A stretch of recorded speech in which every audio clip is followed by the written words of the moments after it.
5 hours later.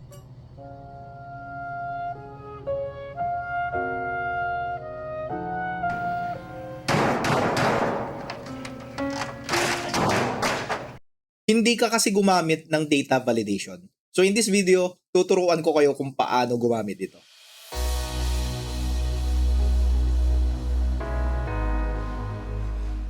Alright, so saan hahanapin ang data validation? Ang data validation ay nasa data tab, then makikita nyo tong icon na to. Once na nag-hover kayo ng inyong mouse cursor, makikita nyo yung data validation. So once you click, makikita nyo yung mga different options na ito. Okay?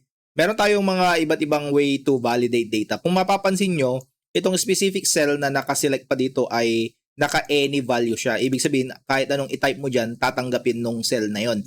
However, pwede natin itong i-limit sa mga certain conditions. So for example, pwede natin siyang iset as whole number lang, decimal, or list. Ibig sabihin, limited lang siya sa pagpipilian. Date, time, pwede natin i-customize yung text length.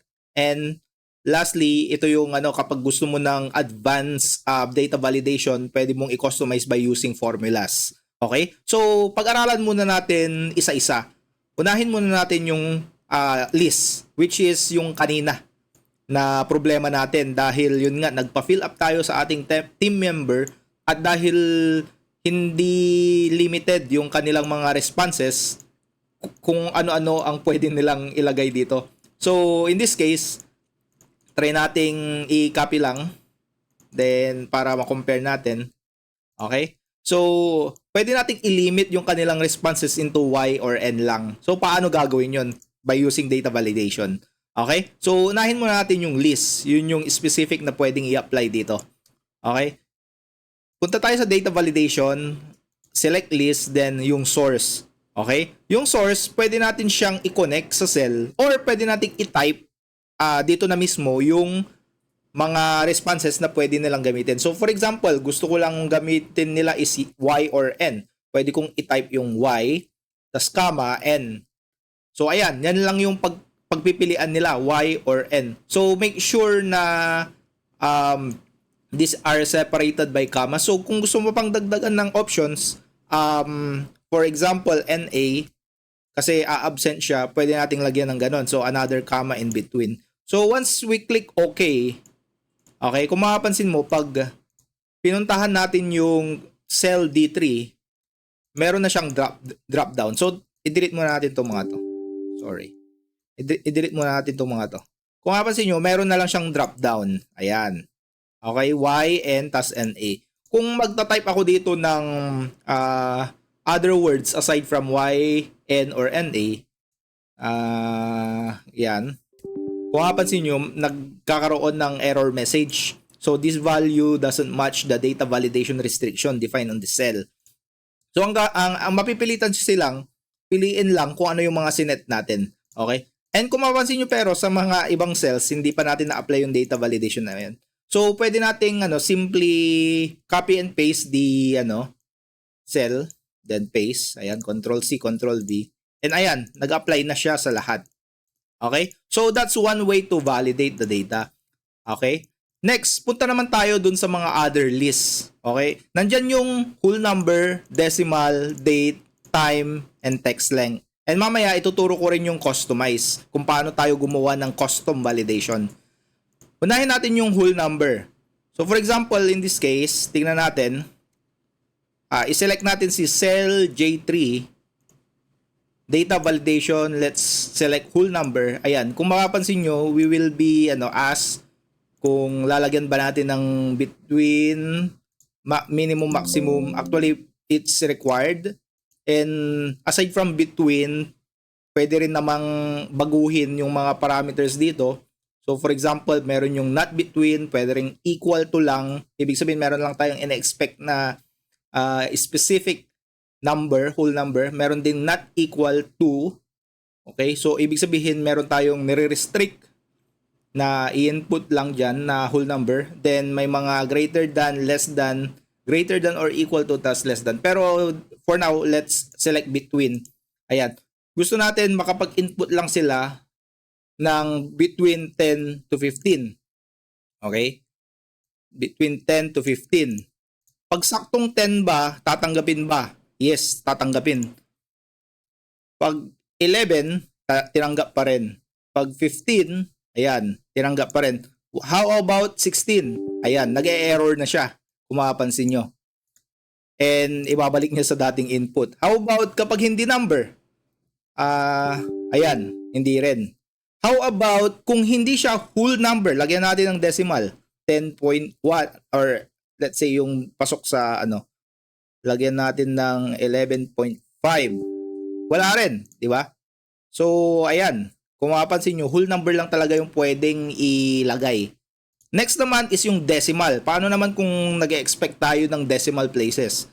Instead of whole number, pwede tayong gumamit ng decimal. So, select cell J4, then punta tayo sa decimal. Ayan. Let's 10 to 15. Okay. Then, try natin yung 11.5.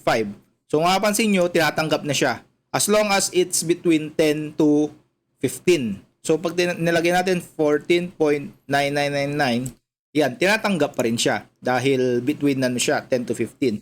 Pag 15.1, hindi na. Yan. Okay? So, next, punta naman tayo sa date.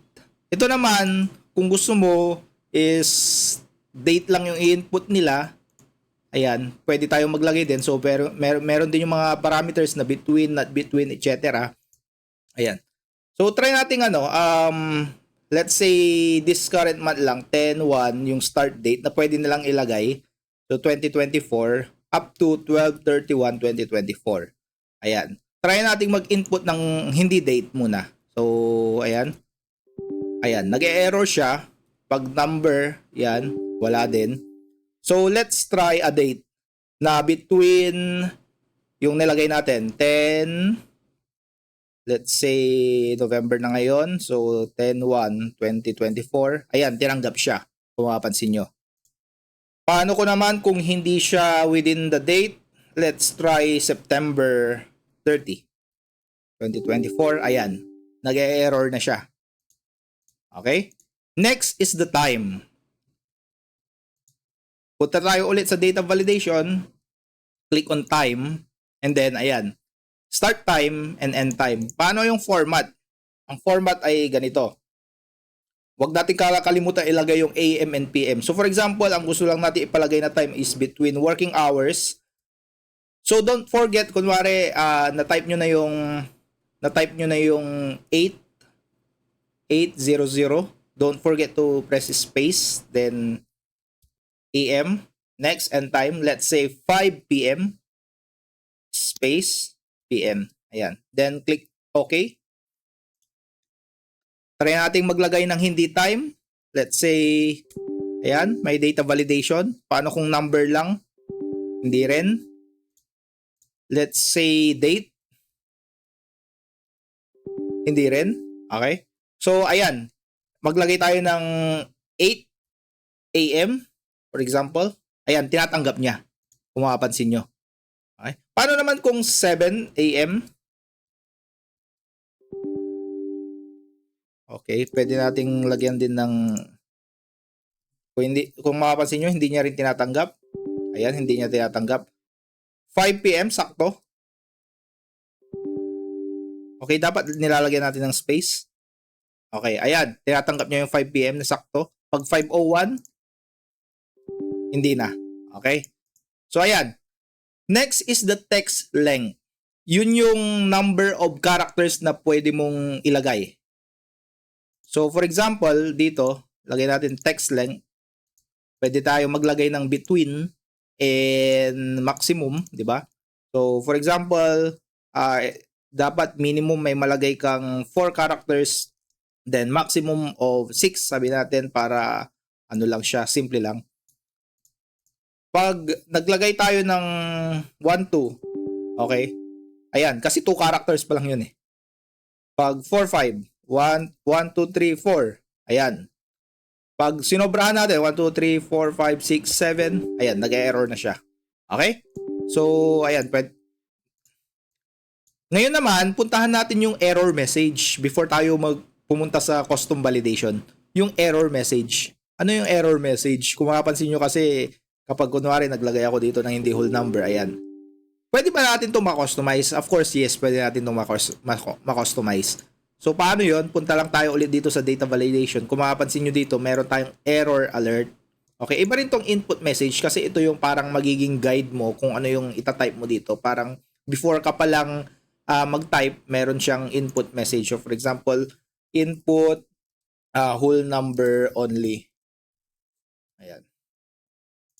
Kung mapapansin nyo, pagka-click nyo dito, meron siyang guide, input whole number only para yung user or yung mag-input ay alam niya na kung ano yung pwede niyang ilagay lang. Pero yung error, yan yung after mong maglagay ng invalid, what do you call this? Invalid data or input. So, balikan natin. Error alert. You didn't, for example, you didn't input whole number. Use whole number only. Lagyan natin exclamation. So, ilagay natin. Ayan. Kung mapapansin nyo yung error, you didn't input a whole number. Use whole number only. So, pwede rin natin yung gamitin dun sa mga iba pang ginawa nating data validation. Okay? So, next, punta naman na tayo sa custom validation. What if meron tayong mga tawag dito, gustong i-validate. So, for example, bigyan ko kayo ng example. Dito, employee, lagay natin, employee code. So, for example, ito, tanggalin natin yung validation kasi may validation dito. Tanggalin muna natin siya for now. Okay. Then, i-format lang natin. I-format painter na lang. Then, ayan. Okay? So, employee code. Let's say yung employee code na ginagamit ay dalawang two initials. So, yung una, for example, Edmund Bell is EB tapos followed by plus 3-digit code. Kasi konti lang yung yung empleyado. 3-digit code. Ayan. 2 initials plus 3-digit code. So, ayan. May mga certain limitations tayo na ilalagay dito. Una, kailangan yung first 2 characters ng ating data ay hindi number. Kasi initial siya eh. Initial siya ng pangalan ng tao. So, for example, EB. So, dapat hindi siya number. Pangalawa naman is yung 3-digit code. Okay? Which is yung last 3 numbers or last 3 characters ng ating input ay dapat numbers. And lastly, kapag pinag-combine mo yung 2 initials tapos 3-digit code, maximum of 5 characters lang ang pwede nating ma-input. Okay? So yun yung mga kailangan nating i-consider when it comes to data validation. So paano natin yun gagawin? Before tayo pumunta sa actual data validation dito sa ating before tayo mag-input dito ng formula, much better mag-input muna tayo ng formula on our cells kasi medyo komplikado yung magiging formula dito and baka hindi siya magandang gawin dito right away, baka magkamali tayo. So much better ilagay muna natin siya sa cells, then mamaya i-copy na lang natin dito. Okay? So ayan. Bali tatlo yung conditions natin. Una, 2-digit or 2 initials. 2 initials. So, ayan. Paano natin kukunin? So, for example, in this case, meron akong input dito na Edmond Bell 1, 2, 3. Okay? Paano natin i-validate or paano natin kukunin, i-extract from this input yung EB, yung first 2 digits. Okay? Pwede tayong gumamit ng text function which is the left, 'di ba? Left function. Then kukunin natin yung first 2 digits. So ayan, kung mapapansin niyo, kinuha niya yung EB. At ang i-check natin ay hindi dapat siya number. Okay? So paano gawin 'yun? Ito, gagawin tayo ng mga Boolean logical functions. By the way, kung gusto nyong matuto ng mga logical functions and also yung text function, you can watch my videos, other videos. So, natakal na natin sila in details. Ayan. So, pwede tayong gumamit ng isang logical function which is yung tinatawag nating, what do you call this? Is number. Okay? Is number ba siya? Okay? Is number ba yung left? Yung makukuha natin? Left na first two digits? Sabi niya false. Okay? And ang gusto nga kasi natin, kapag i-input natin siya later on dito sa ating custom data validation, dapat magto-true siya. So para baliktarin to, para baliktarin yung parang kumbaga ang titignan natin diyan, hindi ba yan number? Hindi sa number ba yan? Okay, babaliktarin natin. Ang tanong kasi dito, number ba to? Is number. Syempre, ang sagot ay false. Pero gusto natin baliktarin yung tanong, hindi ba siya number? Okay? So, paano natin gagawin yun? Lalagyan lang natin ng not. Okay? Para mabaliktad yung logical function kanina. I-enclose natin siya sa not. And ayan, naging true na siya. So, is this not a number? Okay? Yun na yung tanong dyan. Next naman is yung 3-digit code naman. Okay? When it comes to the 3-digit code, we will use the write function. Then, we will extract the last 3 digits. Ayan. Kung mapansin nyo, nakuha nyo yung 1, 2, 3. At kapag itetest natin siya, kapag number siya, is number. Ayan. Kung mapapansin nyo, nagfo-false siya. Bakit siya nagfo-false? Kasi every time na gumagamit tayo ng text function such as write, it doesn't matter kung ano yung na-extract niya. Okay? It doesn't matter kung number ba yan or hindi yan number. As long as meron siyang na-extract, ang output nun ay isang text. Okay? Text data type. So, ang gagawin natin, once na na-extract niya yung text na 1, 2, 3, we will enclose it in what we call the value function para kukunin niya yung value nung na-extract niyang function na-extract niyang data na yon. So, once na na-enclose natin siya, kung mapapansin nyo, magtutrue na yan. Okay? Dahil ang ginawa niya is, kinuha niya yung value nung na-extract nating last 3 digits from this cell. Then, titignan niya if number ba yon. Kasi, kung hindi yan number, mag-e-error yan. Pero, dahil hindi siya nag-error, nag-true siya, ibig sabihin, number talaga yan. And lastly, we will test if the length of this one is 5. Okay? So, paano yun? Gagamit tayo nung len function. Len equals, or len of this text, the length of this text is equal to 5. Pag nag-true yan, ibig sabihin 5 nga. Kasi pag dinagdagan natin yan, for example, magfo-false na yan. Kasi hindi na 5. 6 na yung length niya. So, bawasan natin. Ayan. So, kumpleto na yung mga formula natin. Okay? Ang kulang na lang ay ilalagay natin siya doon sa ating custom validation. Pero, ganito ba natin siya ilalagay? Hindi. Itong kasi na to, itong mga conditions na to, lahat ito dapat ma-meet before natin tanggapin yung input. Ibig sabihin, kahit may isa lang dyan na false, okay? Kahit may isa lang dyan na false, hindi natin tatanggapin yung inputs. Kaya, this time, i-enclose natin itong tatlong formula na to into what we call n function. Okay? So, for example, n, lagay natin yan. Ayan. Kung sa inyo, magtutrue yan. Kasi pag kunwari, nag-false yung isa, lagay natin. False. Ayan. Magfo-false na rin yung n natin. Okay? However, in this case, hindi natin siya i-connect dahil ikakopy nga natin siya doon sa custom validation. So, ikakopy natin yung actual formula, hindi yung naka-reference lang siya sa F3G3H3. Ikakopy natin yung buong formula. So, ang gagawin lang natin dyan is, punta tayo dito, copy natin to. Okay? Or na lang, yan. Copy natin yan. Then, ilagay natin siya dito, i-replace natin to. Ayan. Next.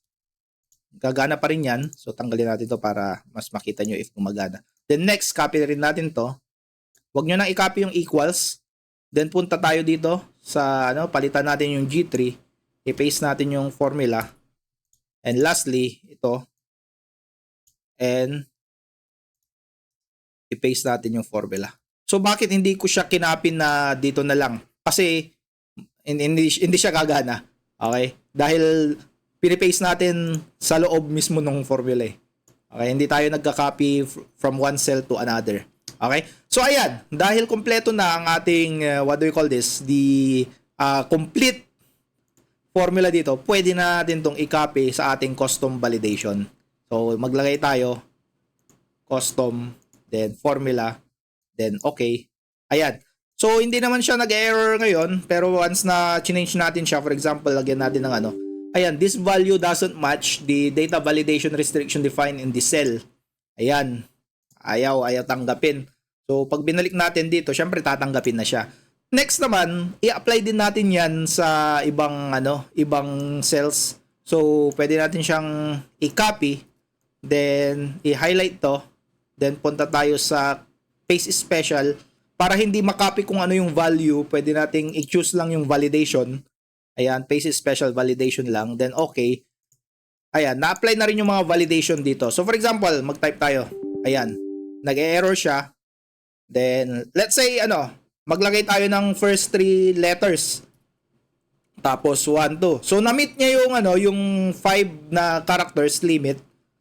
And na-meet niya rin yung, actually, hindi niya na-meet yung first 2 kasi, ayan, di ba? Yung ginawa natin is, yung first 3 characters, hindi siya numeric. Tapos yung last 3, hindi rin siya purely numeric dahil may D nakasama. Okay? So, yun yung hindi niya na-meet, yung last 3 by the way. Okay? Pero yung first 2 na-meet niya. Pag pinalitan din natin ng 1, 2, 3, 4, okay? So, this time, tinanggap niya. Bakit? Mukhang may mali tayo sa ating logic dahil kung iisipin mo, kapag in-extract niya yung first 2, okay?